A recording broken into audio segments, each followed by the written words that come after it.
तो इस वक्त की बड़ी खबर आपको बता दें, प्रियंका गांधी का मोदी सरकार पर हमला। जी आपको बता दें, जो गन्ने की कीमत न दे सके वो जान की कीमत क्या देंगे। तो ये बड़ी बात, प्रधानमंत्री मोदी ने किसानों का बकाया पूरा नहीं किया। ये बात प्रियंका गांधी ने बिजनौर की सभा में कहा और अपने लिए 16,000 करोड़ का हवाई जहाज खरीदा, लेकिन किसानों के लिए कुछ नहीं किया। साथ ही आपको बता दें, प्रियंका गांधी ने सवाल किया है कि 2017 में यहाँ गन्ना का रेट ही नहीं बढ़ा।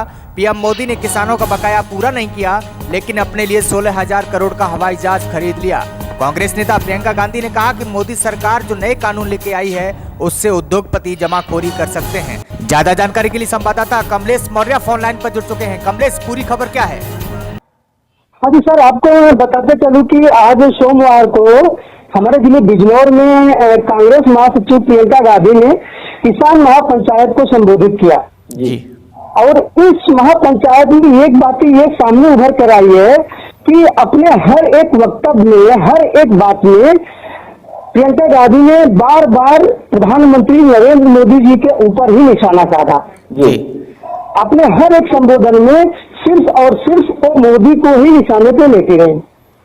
आपको बताते चले कि प्रियंका जी ने 2017 की बातों को उठाते हुए किसानों को एक तरीके से लुभाने के लिए 2017 की बातों को उठाते हुए बोला कि मोदी जी ने तो अभी तक किसानों के गन्नों का बकाया सूद भी नहीं अदा किया है। बिल्कुल कमलेश, उन्होंने ये भी कहा है कि 16,000 करोड़ का हवाई जहाज खरीद लिया है, लेकिन किसानों के लिए उन्होंने कुछ नहीं किया। जी जी जी जी, आपको बताएं सर, ये महापंचायत में आए किसानों को एक तरीके से आगामी आने वाले चुनाव का यूपी का जो एक समीकरण है जी, ये पश्चिम यूपी का समीकरण को बनाने के लिए इन्होंने इस बात को जो है कि किसानों के हक में जाकर के बोला। बिल्कुल। तो कमलेश, हम ये समझ सकते हैं कि किसान आंदोलन जो चल रहा है, और आपने जैसा जिक्र किया कि पश्चिमी यूपी को निशाने पर ले लिया है, यानी हम ये कह सकते हैं कि पश्चिमी यूपी राजनीति का केंद्र बन रहा है।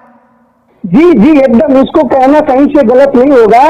पश्चिम यूपी जो है कि राजनीति का एक केंद्र बन रहा है और इसको ढाल बनाया जा रहा है। हर एक विपक्षी पार्टी जो किसानों को एक ढाल, किसानों की पंचायत को एक ढाल बना करके आगे प्रस्तुत कर रहे हैं। चलिए, बहुत बहुत शुक्रिया कमलेश मौर्य, हमारे साथ में फोन लाइन पर जुड़े हुए थे। तो आपको बता दें कि कांग्रेस नेता प्रियंका गांधी ने ये जो सवाल प्रधानमंत्री नरेंद्र मोदी पर उठाए हैं, आइए आपको सुनाते हैं प्रियंका गांधी क्या कुछ कह रही हैं।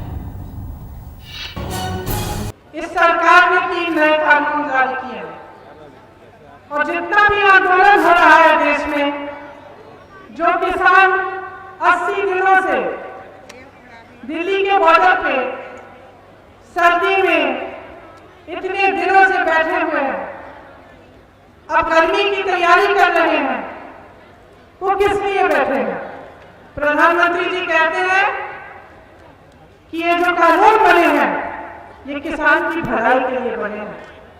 ठीक है, मान लेते हैं कि किसान की भलाई के लिए बनाए हैं आपके कानून। तो जब किसान मना कर रहा है, जब किसान कह रहा है कि भैया मुझे आपके कानून नहीं चाहिए, तो आप इनको वापस क्यों नहीं ले लेते? क्या किसी की भलाई जबरदस्ती करते हैं? क्या आपकी समझ इस देश के करोड़ों किसानों की समझ से ज्यादा है? क्या ये नहीं जानते कि इनकी भलाई के लिए क्या है, क्या नहीं है? फिर सरकार कहती है शायद समझ नहीं पाए हैं कि कानून क्या है। इसलिए मैंने सोचा आज मैं यहाँ आई हूँ, आपको बता देती हूँ कि ये 3 कानून क्या है।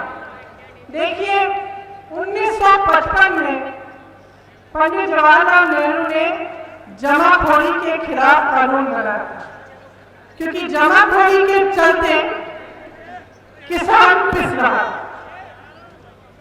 आज जो पहला कानून बना है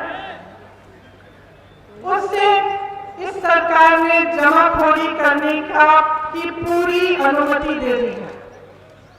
इस कानून के जरिए बड़े बड़े खरबपति, बड़े बड़े उद्योगपति कितना भी आपसे सामान खरीद सकते हैं और कितना भी सामान जमा कर सकते हैं। कोई रोक नहीं है, कोई पाबंदी नहीं है।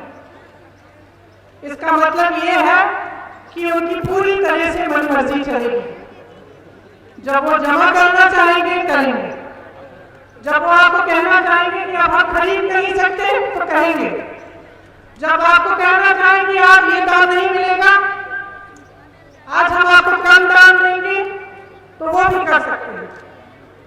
तो ये जो पहला कानून है, इससे जमाखोरी बढ़ेगी और पूरी तरह से सरकार ने बड़े बड़े उद्योगपतियों को जमाखोरी करने की अनुमति।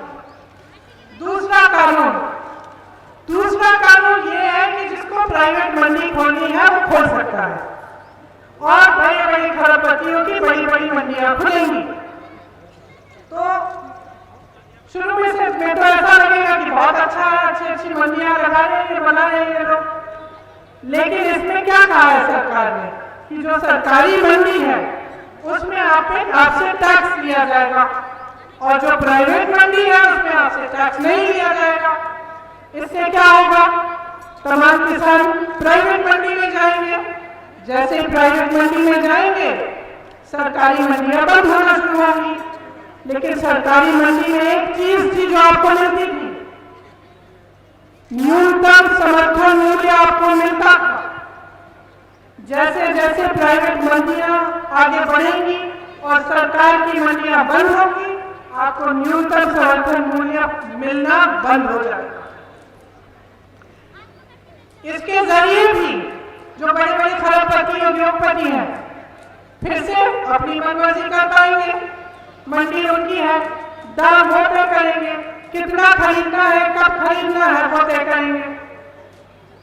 अब तीसरा कानून सुनिए। तीसरे कानून में ये लिखा है कि कॉन्ट्रैक्ट यानी ठेके पे किसानी होगी। इसका क्या मतलब है? इसका मतलब है कि बड़ा खरपति आ सकता है आपके गांव में और आपको कह सकता है कि देखिए आप 10-15 किसान हो, आपके साथ मैं कॉन्ट्रैक्ट बनाऊंगा, आप गन्ना उगाइए और इस गन्ने के लिए मैं आपको 500 रुपए दूंगा। आपने मेहनत की, गन्ना उगाया, समय आया गन्ना बेचने का, आप उस खरपति के पास गए, आपने उनसे कहा कि 500 रुपए में आपने कहा था आप खरीदेंगे, तो ये बिल्कुल उसकी मर्जी है कि आपको कहते कि भाई हमें तो अभी गन्ने की जरूरत ही नहीं, तुम्हें किसने कहा 500 का खरीदेंगे हम, 200 देते हैं, दे दो। फिर आप क्या करोगे? सबसे जो बड़ा जुर्म है इस कानून में वो ये है कि अगर ऐसी स्थिति पैदा हुई कि आपने कॉन्ट्रैक्ट कर दिया है खरपति के साथ, आपने गन्ना उगा दिया, आपके साथ उन्होंने तय भी किया था कि दाम पे देंगे, अब वो कहता है कि भैया हमें जरूरत नहीं है, आप जाओ कहीं और बेच दो अपना, तो आप अदालत में भी नहीं जा पाएंगे, आपकी कोई भी सुनवाई नहीं होगी। ऐसा कानून बनाया है कि कोई कानून ही लागू नहीं होगा इन पे। और आप सोच सकते हैं कि अगर सिर्फ उस कानून में लिखा है कि आपको अगर सुनवाई करानी है एसडीएम तक जा सकते हैं, उनसे बड़ा एक अफसर है उनके पास जा सकते हैं। अब आप सोच सकते हैं कि एक तरफ खरपति, एक तरफ आप, क्या होगा? न्याय मिलेगा आपको? तो ये कानून जो बनाए हैं, तीनों कानून किसान के लिए नहीं बनाए गए।